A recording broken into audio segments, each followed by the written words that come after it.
Tonight, the latest on a homicide investigation on Arcadia Avenue. And a Tennessee law banning doctors from performing transgender care on minors is now in full effect. Plus, the first chat sip and cue today, we've got the inside scoop on the unique event. This is Local 3 News Weekend. Good evening and thanks for joining us for Local 3 News at 11. I'm Cornelia Nicholson. Now, this just into our station. The Chattanooga Police Department has confirmed the scene we brought to you at 6 was actually, in fact, a homicide. Now, police say they were notified of a shooting just after 5 p.m. When they responded, they found a man deceased from gunshot wounds. Police are working leads in the case right now, but no arrests have been made. And earlier, Chattanooga police responded to a pedestrian struck just a few hours ago on Highway 58. They say it happened near the 5900 block of Highway 58. That's across from Linda's Produce. They found the woman suffering from life-threatening injuries, and she has been taken to the hospital. Now, traffic was shut down in both directions as a result of that accident, but looks like traffic is moving smoothly as of right now. Well, a pedestrian was hit and killed this morning. The Chattanooga Police Department say it happened around 11 a.m. on East 11th Street. That's by the Chattanooga Community Kitchen. Now, police found a woman suffering at the scene who later died at the hospital from her injuries. Police are investigating, but right now there have been no arrests. That includes the driver. Well, Tennessee law banning doctors from performing transgender care on minors is now in effect. This after a federal appeals court reversed a lower court's decision to suspend the ban. Our Jeremiah Beatty explains what this really means for children and families. Now that the ban has been reinstated, Tennessee doctors can no longer provide minors with hormone blockers or perform surgeries. Tennessee's Attorney General filed a motion last month banning gender-affirming treatment by doctors on trans youth. The motion reverses the order by a lower court judge to pause the ban that would have otherwise started on July 1st. In a statement to the Associated Press, Tennessee's Attorney General said the case is far from over, but is a big win. Tennessee House Representative from Chattanooga, Yusuf Hakeem, initially voted to block gender-affirming treatment for minors. Now he thinks the treatment should be available. In my view, you've gone through an extensive process that gives knowledge and understanding to all those involved. And as a result of that, I think that the care should be made available. The federal appeals court noted policies regarding trans youth should be left to Congress rather than judges. The American Civil Liberties Union issued a statement with attorneys calling the decision heartbreaking, saying, quote, "We will continue to challenge this law until it's permanently defeated." The appeals court's decision to reinstate the ban is temporary. The court will hear the entire case on September 30th. Stay with Local 3 News for more updates. Jeremiah Beatty, Local 3 News. Now, we have reached out to other lawmakers, including Tennessee Senator Todd Gardenhire and Bo Watson, to hear their thoughts on the ban. We'll let you know when we do hear back from them. Well, one person is dead after a crash on Highway 28 yesterday, where a car and a pickup truck pulling a trailer hit head-on. The third car was damaged by the debris from that crash. The Dunlap Fire Department's crew says that they had to extricate the victim from the car, but unfortunately they did not survive. The truck driver was taken to the hospital and is expected to survive. It happened in Sequatchie County near the Marion County line. The Tennessee Highway Patrol is currently investigating that crash. Well, an attempted traffic stop turned into a chase last night. Hamilton County Sheriff's Office deputy attempted to pull over Devin Reverie for speeding on North Moore Road Lane around 8 p.m. Now, the deputy says the driver began changing lanes as if he was stopping, but took off onto Tomahawk Trail. He was driving 70 miles per hour in a 40 zone, crossing the yellow lane and forcing one driver off the road. The deputy says that's when the suspect went airborne as he passed Tunnel Boulevard on Shallowford Road. The suspect finally stopped when the deputy blocked him in. A man in the passenger seat got out and ran away and was not captured.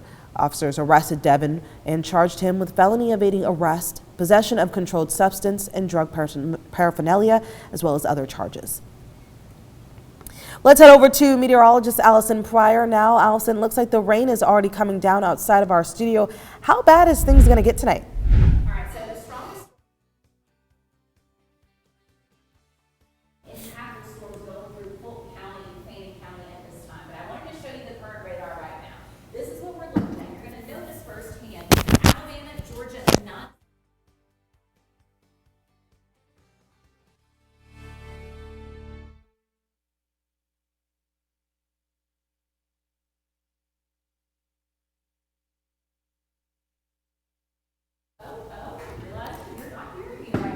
All right, it looks like we had some technical difficulties with Allison's microphone. We're going to come back to her in just a couple of minutes, but hundreds of Chattanoogaans came together today for a unique festival with a new twist. Our photojournalist Rico Holston was there to capture the community around barbecue and beer.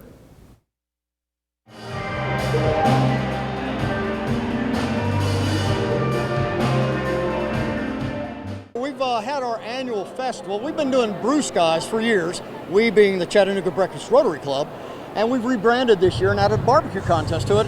Since I lived over in Memphis for a bunch of years, they put me in charge of the barbecue contest. So we just finished that up, had some great winners, had some great ribs, and had some great home brews as well, because the breweries and everybody continued to participate this year. So we had food and grog to offer to the public. Thank you, sponsors. And without your support, it'd be tough to break even. We appreciate it. The top three, I still have them in my palm here. Number three was Smokey and the Bandits, a local team helmed by Jimmy Phillips. Number two was Tikaloo Barbecue, and he's up out of Georgia. And then number one was Fats Barbecue, and they came down from Northeast Tennessee.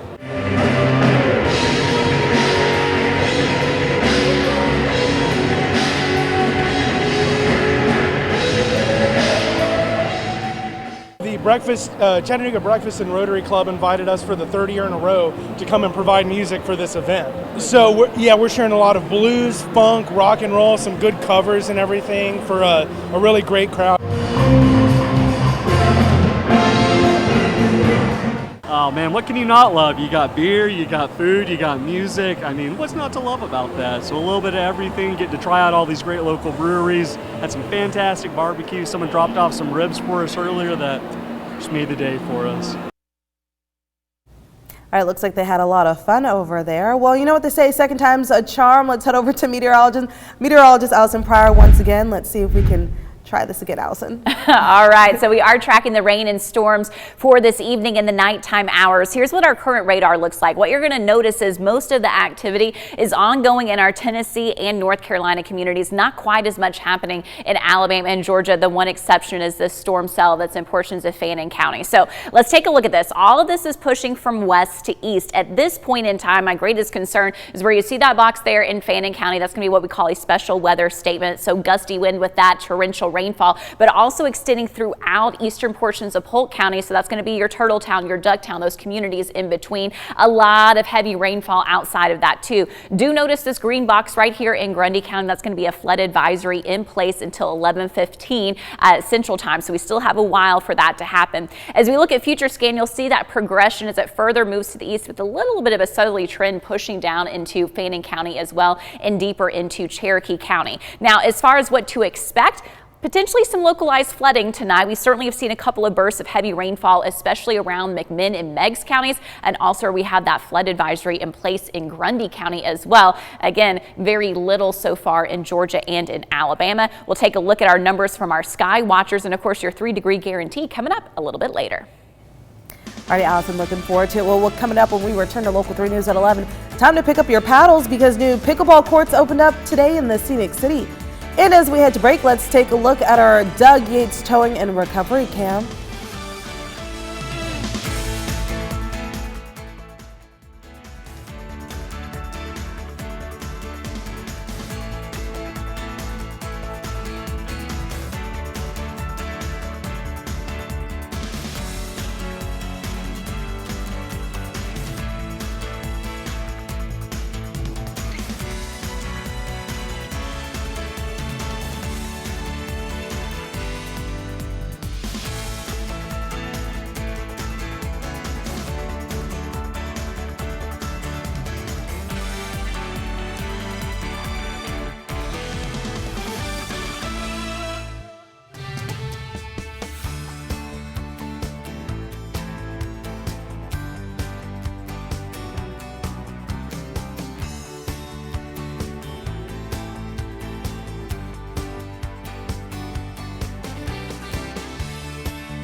Welcome back. The grand opening of Chattanooga's first public outdoor pickleball court took place this morning over at Batters Place Park. District 4 Councilman Darren Ledford was joined by other city officials for Saturday's ribbon cutting to open the new courts.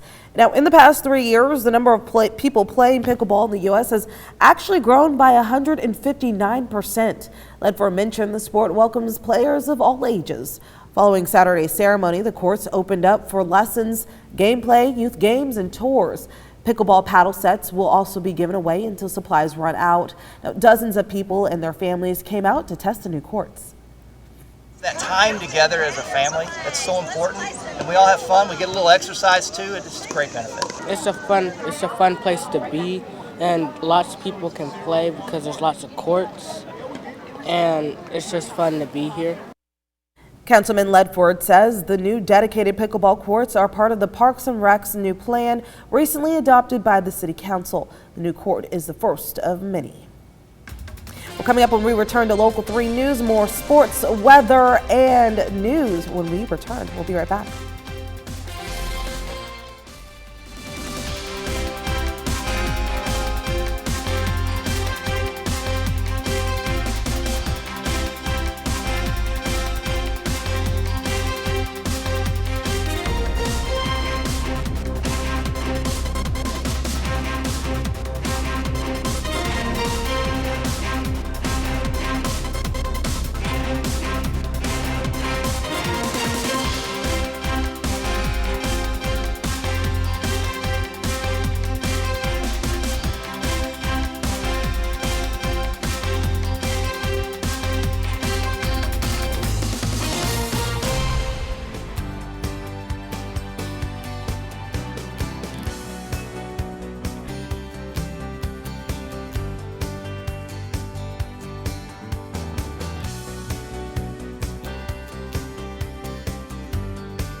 Thanks for sticking with us. Police say a gunman riding a scooter opened fire in Brooklyn and Queens, New York today, killing one person and injuring 3 others.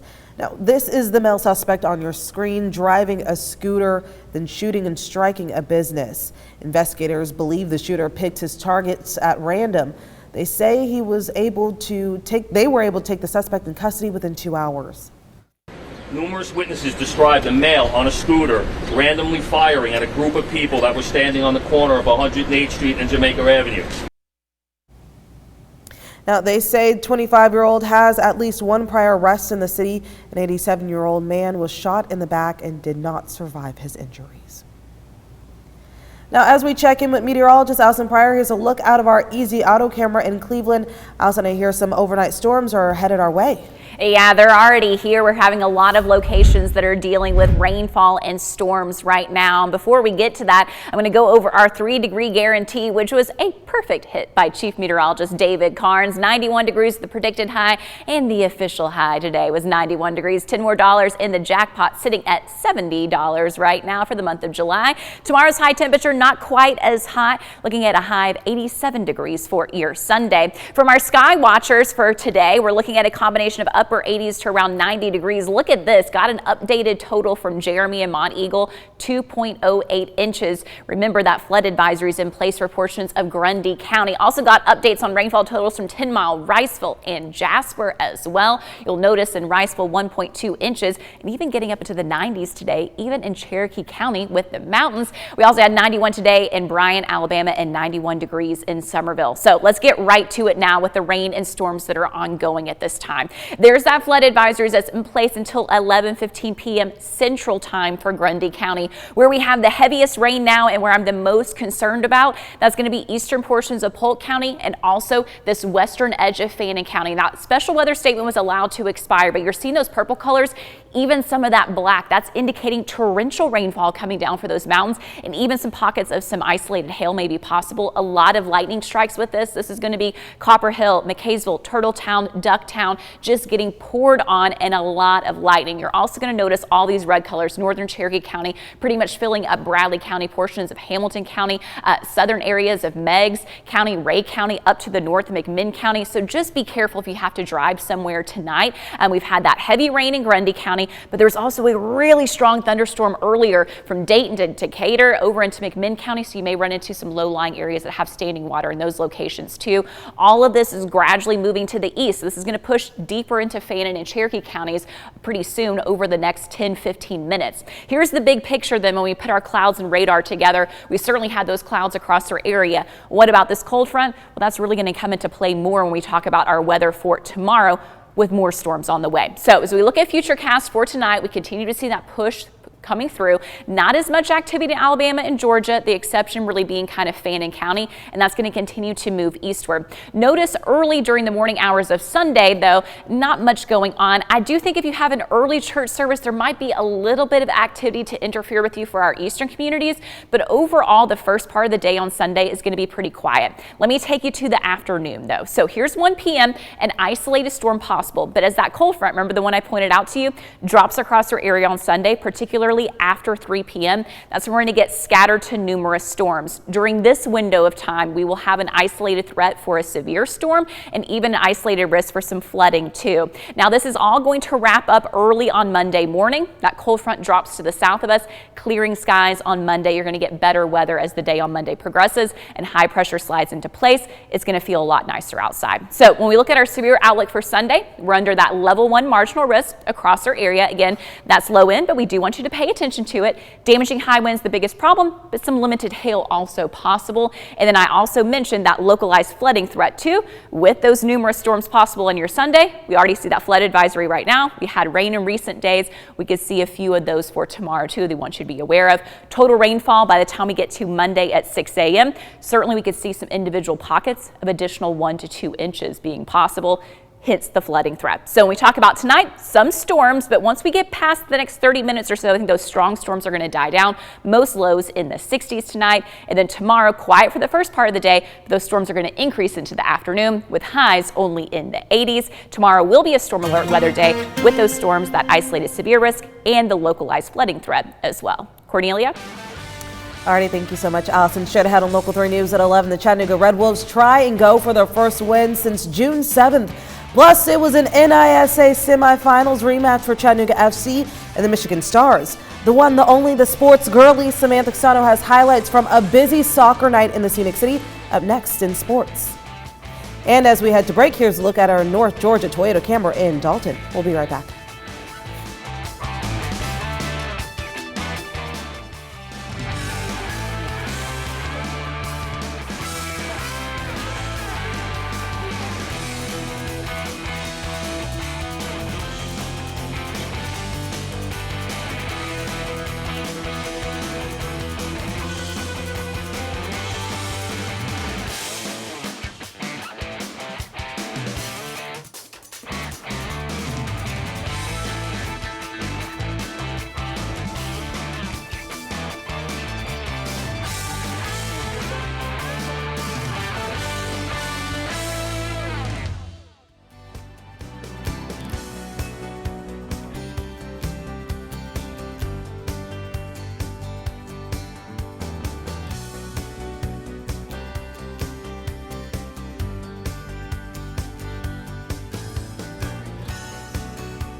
Let's use our handy-dandy time machine and go back to October 30th, 2022. Chattanooga FC was hosting the Michigan Stars in the NISA Semifinals, where the boys in blue got shut out by the Stars 1-0. That ended CFC's season, while Michigan went on to win the championship. But since that night, Chattanooga FC has not lost a match, starting 2023 with an 11-game unbeaten streak. There's only one other club in the league that could say that they were undefeated. Yes, that other club is the Michigan Stars. And yes, they paid a visit to Fort Finley tonight. Only one of those streaks could stay intact. Let's take you to the action. 38th minute, it's a scoreless match, and Markus Naglestad, we trust. The reigning Golden Boot winner finds the net yet again. He has scored in every match that CFC has scored in this season. Boys in blue on top 1-0. Right before the half, the 44th minute to be exact, Lionel Alvarenga puts it in for the second straight week. That gives CFC a 2-0 lead heading into the break, and that score will hold. Start those buses, Michigan. CFC stays undefeated with a 2-0 dub over their rival. The boys in blue have 11 days off before heading to Maryland to face the Bobcats on July 19th.